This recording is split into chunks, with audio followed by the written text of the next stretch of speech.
Bună, dragii mei, și bine ați venit la Miha în bucătărie. Astăzi am onoarea să vă prezint o prăjitură și mai bună ca celelalte, de asemenea cu gust franțuzesc. Se cheamă prăjitură Amélie. Și pentru asta trebuie să facem un blat pe care eu îl voi tăia. Trebuie să facem o cremă, deci este senzațională această rețetă. Urmăriți-mă cu atenție de la început și până la sfârșit pentru o execuție perfectă. Pentru început, voi bate 6 albușuri cu puțină sare. Spuneți de unde? Mă urmăriți și vă pup cu drag. Oriunde v-ați afla. Acum bat foarte bine în spumă cele 6 albușuri, integrând, bineînțeles, zahăr în albușuri. Pe rând. Ingredientele la temperatura camerei.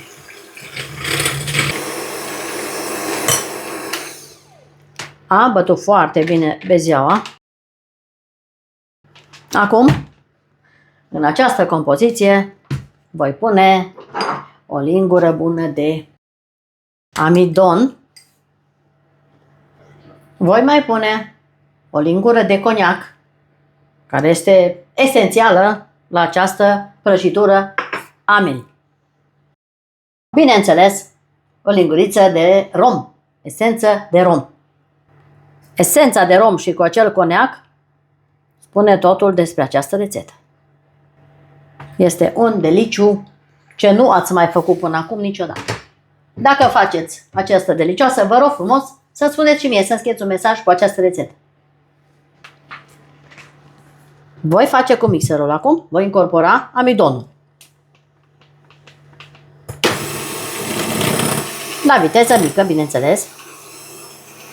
Și romul și coniacul toate împreună. Este o prăjitură de zile mari și festive. Am amestecat. Deja miroase super bine. Acum cu o sită mică voi cerne jumătate de pliculeț, nici chiar jumătate, o linguriță mică de praf de copt. Mai puțin de jumătate de pachet de praf de copt. Și neapărat o lingură de cacao, pe care o voi cerne, bineînțeles, și voi incorpora în această bezea. O să găsiți toate ingredientele pe parcursul acestui video. Urmăriți video și veți găsi tot ce trebuie. O să amestec foarte finuț cu mixerul până incorporez cacao. Am terminat cu mixerul de amestecat. O să incorporez, bineînțeles, nelipsitele migdale măcinate. Foarte, foarte iubite în bucătăria internațională și nu numai. Incorporez migdalele. Am pregătit și o tavă. O să vă dau și mărimea tăvii mele. O să vă spun cât a stat la cuptor, la 180 de grade Celsius. Preîncălziți cuptorul dinainte și voi turna această compoziție în tavă și o voi pune la copt. Miroase mega prăjitură. Voi goli în tavă toată odată. Dacă vi se pare că este prea puțin, măriți porția, dublați cantitățile. O să fie atât de bună încât o să o mai faceți încă de 1000 de ori. Următoarea săptămână. Vă garantez. Acum nivelez foarte bine peste tot. Să fie egal. Abonați-vă pe canalul meu de YouTube Rețete Culinare cu Miha și pe Facebook în comunitatea miha.de. Este gratuit. Acolo veți găsi rețete una mai bună ca cealaltă. Vă garantez. Mulțumesc frumos pentru susținere.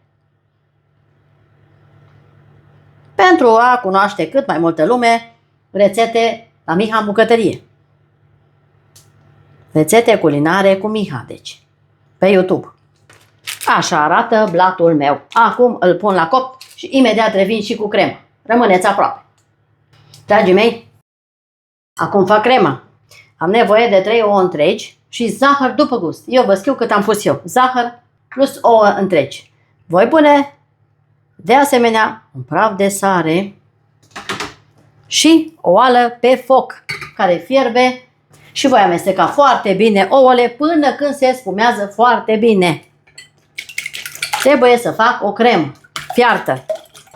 Trebuie să bateți câteva minute bune, înarmați-vă cu răbdare pentru a ieși o prăjitură de top.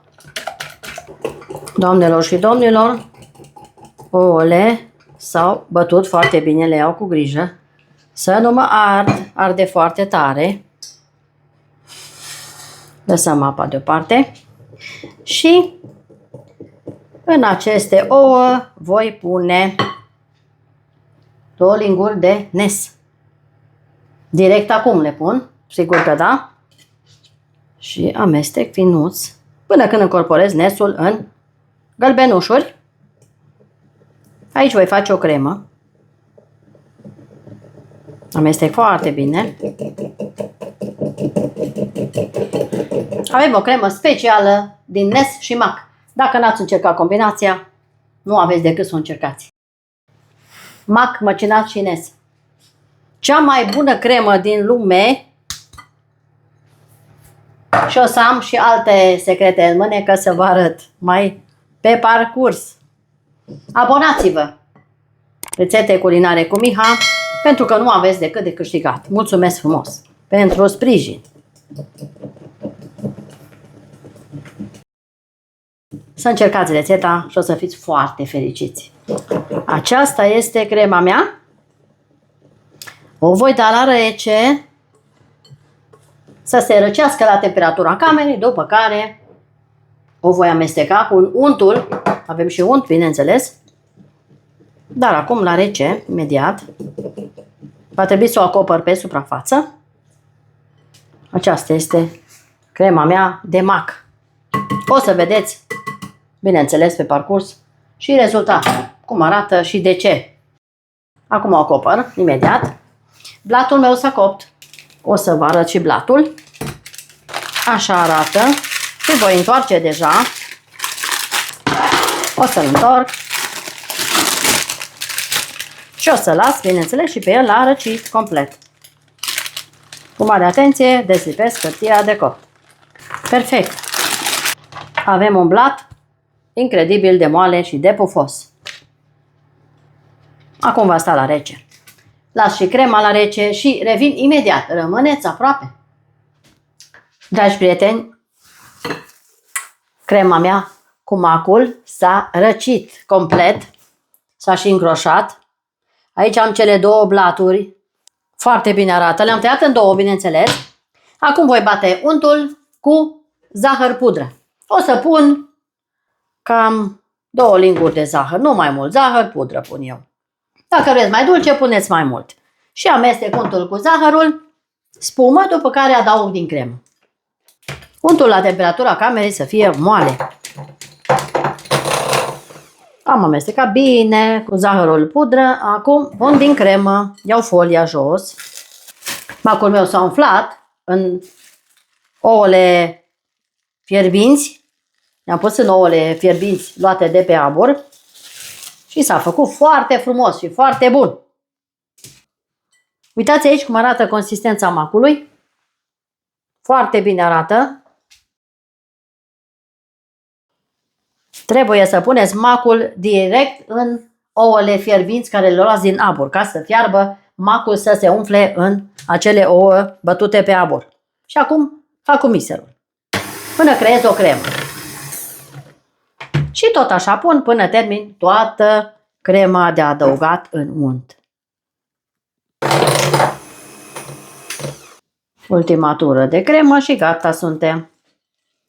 Deci aici am 100 de grame de mac foarte, foarte fin măcinat. Deci să aveți un mac foarte fin. Acum amestec foarte bine.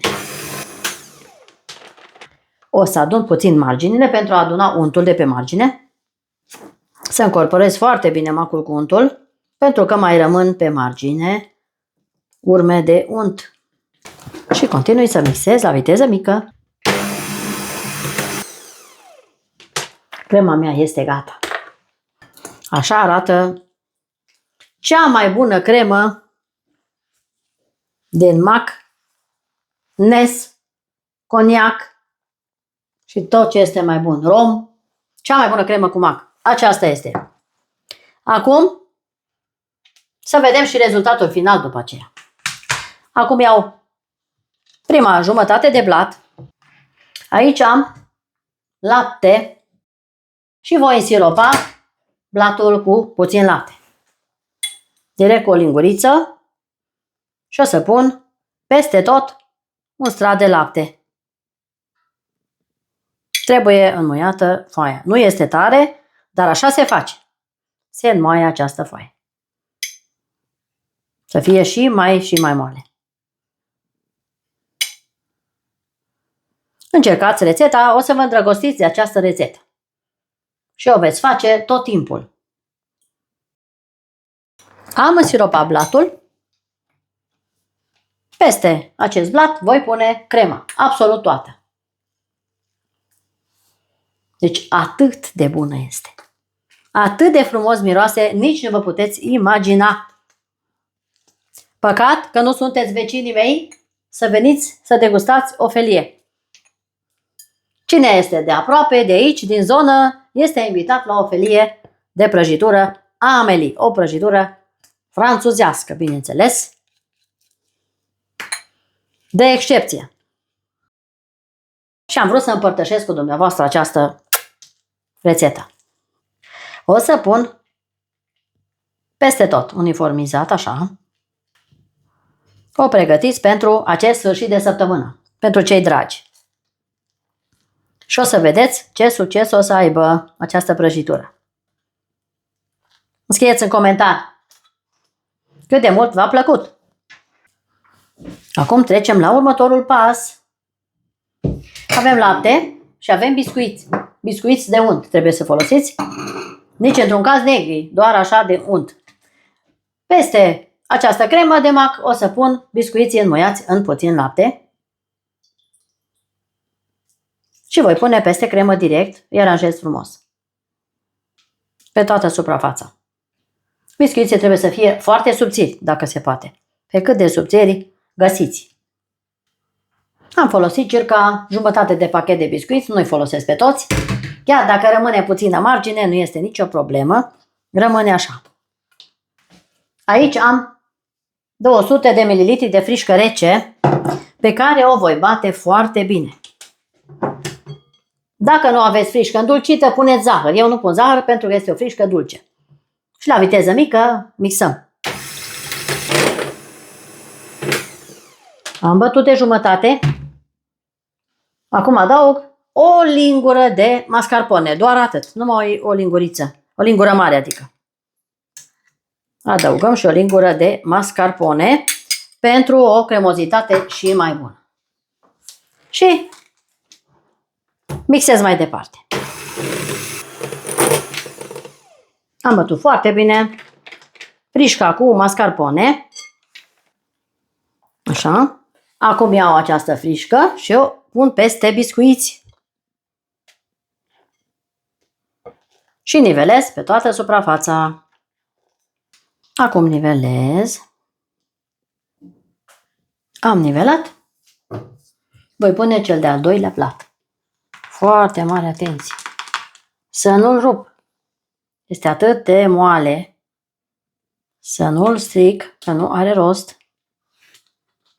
Apăs puțin peste frișcă. Nu prea mult. Iar acum deasupra o să tupesc 80 de grame de ciocolată neagră și o lingură mare de ulei la microunde. Și voi pune peste blatul al doilea. Am topit ciocolata la microunde, 40 de secunde, nu mai mult. Și o voi pune direct pe blat. Peste tot. Și voi nivela. Am nivelat foarte bine deasupra de prăjitură. Așa arată prăjitura mea cu ciocolată. Nu pot să vă arăt prea mult pentru că nu vreau să curgă ciocolata. Deasupra o să pun căpșune uscate. ca și ornament, ca și decor. Sunt căpșuni uscate pur și simplu pe care le voi zdrobi. Am pus și căpșunile uscate, zdrobite, așa arată. Cea mai bună prăjitură, o să vedeți și rezultatul final cu felie. Dar va trebui să stea peste noapte la frigider. Ne vedem mâine. La revedere! Dragilor și dragilor, prăjitura mea a stat la frigider peste noapte.